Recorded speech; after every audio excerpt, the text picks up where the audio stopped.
La guerra in Ucraina, i russi lanciano l'assalto finale all'acciaieria Azovstal, dispersi 11 bus con gli evacuati da Mariupol.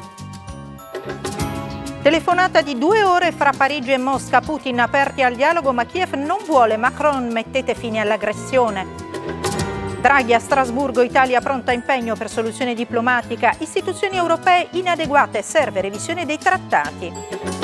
Il Premier sul super bonus, non siamo d'accordo, prezzi triplicati, ecco come funzionerà il contributo di 200 euro per lavoratori e pensionati. Stati Uniti, la Corte Suprema pronta ad abolire il diritto all'aborto, Biden, quella legge c'è da 50 anni e non può essere ribaltata.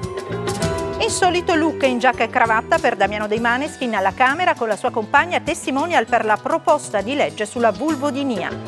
Fra poco su Rai 1, grande festa per il cinema italiano con la cerimonia di consegna dei premi David di Donatello. Conduce la serata Carlo Conti insieme a Drusilla Foer.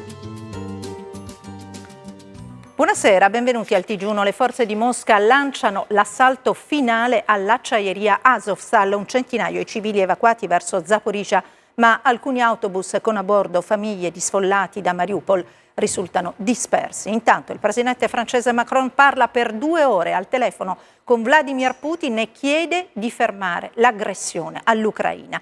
L'Occidente smetta di fornire armi a Kiev, ripete il leader del Cremlino, dicendosi ancora aperto al dialogo. Noi cominciamo andando in diretta dal fronte sud con il nostro inviato Enrico Bona da Odessa. Enrico.